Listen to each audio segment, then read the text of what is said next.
my name is Janet. My last name is Maloney. And I am a deaf person. I'm also a teacher. And I teach deaf and hard of hearing children here at this school. And I've been asked to share some of my experiences with deaf and hard of hearing children. I myself am deaf. I can also use my speech and I can hear a little bit. But for today, I've decided that I'm going to be using an interpreter. Okay, one thing that I've noticed, or actually there are two things that I've noticed. For a deaf child, they have a lot of gaps of information or knowledge. And this possibly could be because they can't hear. Okay, in the outside world, think of yourself, you go out from morning to night, you're hearing things. You'll hear through the radio, you'll hear through the TV, you'll hear people talking, you'll be able to see the news, the subway, the TTC. Information is being picked up continuously by a hearing child.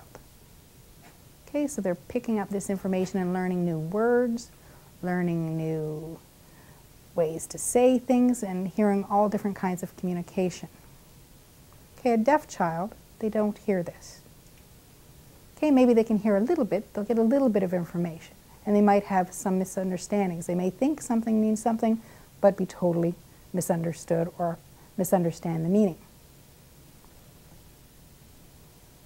So inside, do they totally understand the meaning? No. So sometimes what often happens is they get confused with information. Okay, other thing that I've noticed with deaf children is their emotional development. Because, again, they already start, they're different from members of their family. They look at their parents or their brothers and sisters, maybe they communicate different in their family. It's not easy. They already start off by being different, by noticing if their parents are hearing, that their parents are speaking and communicating that way, where the deaf child would be communicating through sign language, or they have to do some signs within the family. So they're feeling a little awkward to begin with and not as comfortable. And so they're thinking, what's happened to me? Why am I different? Am I deaf? And then something else? So their emotional development is weak. And they're not really comfortable in social situations sometimes. Maybe they're worried that other people won't understand them or they won't be patient. So what they tend to do is they tend to back off from social situations. Okay, again, learning happens through being around your friends, learning in your family, listening to other people. This doesn't normally happen to a deaf or hard of hearing child. They miss a lot of information. So they don't have the natural play or the natural socialization with peers or family. Okay, a third part is the parents. Okay, again, you have a parent who looks at their child, and when their child is born deaf, they immediately want to be overprotective. They want to keep their child safe. They figure they can't be involved in this. Maybe they can't go on the subway independently by themselves. They can't go to a party with their friends. They need to stay home. They need to stay home with their parents. The parents sometimes tend to be overprotective. So those three things are the things that I've really noticed the most. Those are needs that need to be met. A deaf child or hard of hearing child, these things need to be looked at more. Even more when you're looking at teaching the children and teaching them about how their bodies are going to change and how things are going to happen to them, so they can be comfortable with themselves and not feel fear and not feel afraid to approach people and ask for clarification or ask if they're understood or if they don't really understand things. They need to become more confident so that as they grow up they can become important and responsible people in society. So, what do we do with this when we're teaching these children? Okay, some things that are important to do is to use visual things, pictures and words on cards and words posted throughout the room.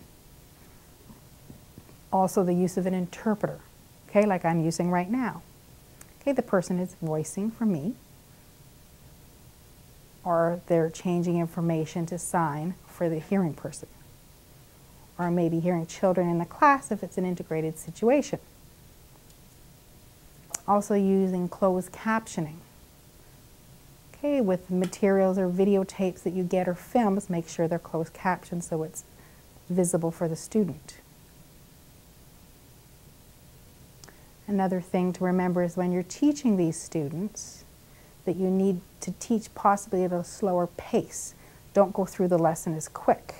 Give the child time to take everything in, process it, and then also participate in question and answer. So it gives them a chance to ask a question if they need clarification. If you speed through it, again remembering if there's an interpreter present, the interpreter will be a little bit behind. So the child may miss some stuff if you go too quickly. Okay, and also it's important that the child sees their peers answer the question too, so always have a little bit of lag time. Okay, other things that you can do as far as strategies, as far as teaching the child, is you can use role playing. It's very, very good. It's a wonderful tool. Okay, for deaf and hard of hearing, also it's very important for the other children with any added difficulties. For example, ADHD or visual problems or physical problems in a wheelchair, anything. Those kind of things can match any child, even for a child who's normal. I mean, those things are wonderful tools to do that are going to help with any child.